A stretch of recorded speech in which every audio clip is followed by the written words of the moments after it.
اس آیت کریمہ کے اندر اللہ کریم حج اور عمرے کے احکام کو بیان فرما رہے ہیں۔ ذرا یہ بڑی اہم باتیں اس کو سنیے۔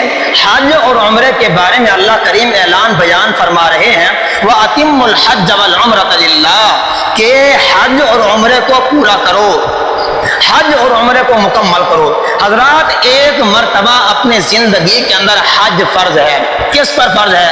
اللہ نے جس کو اتنی دولت عطا فرمائی ہے کہ وہ آنے کا خرچہ بھی برداشت کر سکتے ہیں، جانے کا خرچہ بھی برداشت کر سکتے ہیں، پھر اس کے پاس اتنا نان و نفقہ ہے، اتنا مال ہے کہ وہ جب پیچھے گھر والوں کو چھوڑ کر جائے تو گھر والے اس کے نان اور نفقہ کے اوپر اپنی زندگی بسر کر سکتے ہیں۔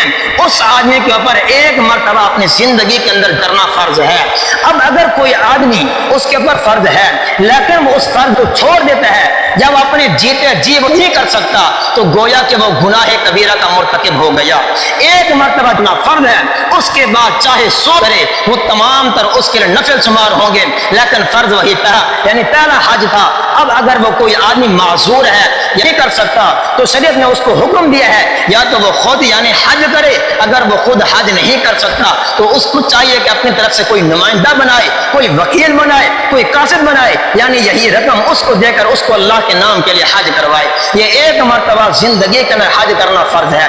اور رہا عمرہ تو حضرات یہ عمرہ کرنا دراصل اپنی زندگی کے اندر ایک مرتبہ کرنا سنت ہے۔ اس کے علاوہ آدمی جتنے بھی عمرہ کرے وہ تمام تر اس کے لیے نفل شمار ہوں گے، تمام تر اس کے لیے نفل شمار ہوں گے۔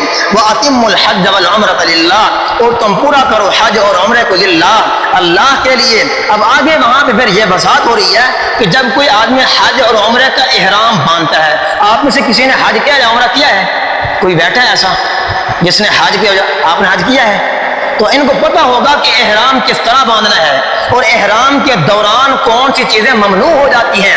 حضرات جب کوئی آدمی احرام باندھتا ہے، احرام باندھتے وقت سب سے پہلے یہ کلمہ کہنا پڑتا ہے لبیک اللہم لبیک لبیک لا شریک لک لبیک ان الحمد والنعمت لک والملک لا شریک لک۔ اللہ اس دنیا کے اندر تیرے علاوہ کوئی تیرا شریک نہیں ہے۔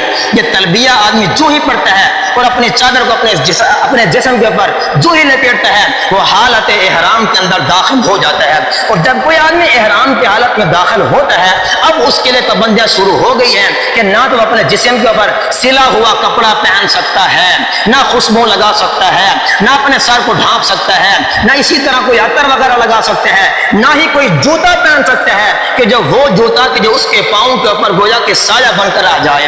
تو یہ اس طرح کی چیزیں ہوتی ہیں کہ جو حالت احرام کے اندر آدمی کے لیے ناجائز ہو جاتی ہیں۔ اب اگر کوئی آدمی حالت احرام کے اندر ان تمام تر کاموں میں سے کوئی کام کر لیا اس کے لیے دم واجب ہوتا ہے۔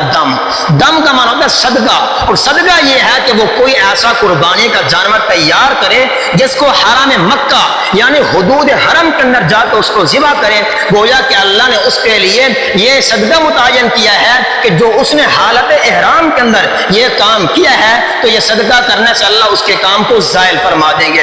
اللہ مجھے اور آپ کو حج اور عمرہ کرنے کی توفیق عطا فرمائے۔